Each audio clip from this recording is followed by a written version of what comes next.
Hello friends, நம்ம favourite சீரியலில் அடுத்து என்ன சுவாரஸ்யமும் நடக்குதுன்னு பார்க்குறீங்க.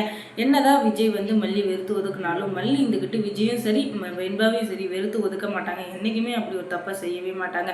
அவங்க மனசார அவங்க ரெண்டு பேரையும் தான் குழந்தை தன் கணவர் அப்படின்னு சொல்லிட்டு மனசார நினைக்கிறாங்க. அதனால வெண்பா வந்து இந்த கேஸ்லேருந்து எப்படியாச்சும் காப்பாற்றணும் அப்படின்னு சொல்லிட்டு ரொம்பவே இதுவாக இருக்காங்க, பிடிவாதமாக. அந்த பிடிவாதத்துக்காக தான் இப்போ கோர்ட்டில் கேஸ் நடந்துட்டுருக்கு. அதையும் பொருட்படுத்தாமல் வெண்பாவை பார்க்கறதுக்காக வெண்பாவை காப்பாற்றுறதுக்காக அம்மா கோர்ட்டுக்கு வராங்க. கோர்ட்டுக்கு வந்து அவங்க சும்மா இருப்பாங்களா?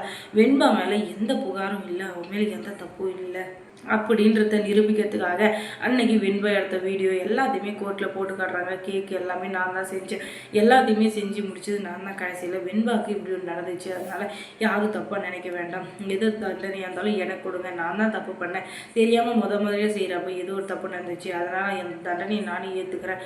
அதை விட்டுட்டு வெண்பாவுக்கு எந்த ஒரு தண்டனையும் கொடுக்காதீங்க அப்படின்னு சொல்லிட்டு இவங்களே வாக்குமூலம் கொடுத்துட்றாங்க. இவங்களா போய் சரண்டர் ஆகி வாக்குமூலம் கோர்ட்டில் கொடுத்ததுனால வக்கீல் இருந்துக்கிட்டு இந்த மாதிரி ஒரு சுயமரியாதையில் ஒரு பொண்ணு வந்து அவங்களே ஒரு நாட்டு நல்லதுக்காக அவங்களுடைய சுய ஒழுக்கத்துக்காகவும் அவங்களே வந்து சரண்டர் ஆன காரணத்தினால அவங்களுக்கு குறைந்தபட்ச தண்டனையை அவங்க கொடுக்கணும் அப்படின்னு சொல்லிட்டு கோர்ட்டார் அவர்களை கேட்டுக்கொள்கிறேன் அப்படின்னு சொல்லிட்டு சொல்லிடுறாங்க. உடனே கோர்ட்டில் இருக்கவங்க அவங்களுடைய நியாயத்தை பாராட்டி அவங்களே எல்லா இதுவும் எவிடன்ஸ் இருந்து கொடுத்ததுனால அவங்களுக்கு குறைஞ்சபட்ச தண்டனையாக கொடுத்துட்டு அதுக்கப்புறம் 50,000 ரூபாய் அபராதம் அப்படின்னு சொல்லிட்டு சொல்லிடுறாங்க. அந்த குழந்தைங்களோட மருத்துவ செலவு எல்லாத்தையும் நீங்களே தான் பார்த்துக்கணும் அப்படின்னு சொல்லிட்டு சொல்லிடுறாங்க. அதுக்கப்புறம் என்ன இப்போதான் கொஞ்சம் சந்தோஷமா இருக்கு. விஜய்க்கும் இப்போதான் கொஞ்சம் வந்து ஹாப்பியாக இருக்குது.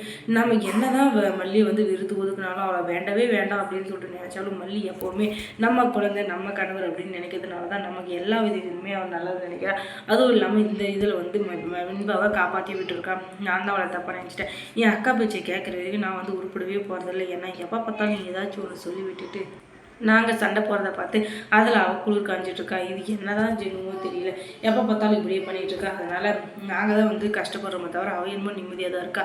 அதனால் இனிமேல் அவள் பேச்சை நம்ம கேட்கவே கூடாது மல்லி அப்படின்னு சொல்லிட்டு மல்லிப்புக்கிட்ட மன்னிப்புன்னு அவளை 1000 வாட்டி கேட்டார். அதனால் மல்லி இருந்துக்கிட்டு என்னங்க இதெல்லாம், நீங்கள் வேற நான் வேறையா, எங்களுக்குள்ளே என்ன சாரி வேற, நீங்கள் தயவு செஞ்சு இப்படி சொல்லி என்னை வந்து அந்நியப்படுத்தாதீங்க, தயவு செஞ்சு அமைதியாக இருங்க அப்படின்னு சொல்லிட்டு அவளும் ஒரு நல்ல இதை பேசிகிட்டு இருக்கா. என்னதான் இருந்தாலும் மல்லிக்கு அவங்க வீட்டு மேலேயும் அவங்க வீட்டு ஆளுங்க மேலேயும் ரொம்பவே மரியாதை, சந்தோஷம் எல்லாமே ரொம்ப அதிகம்தான்.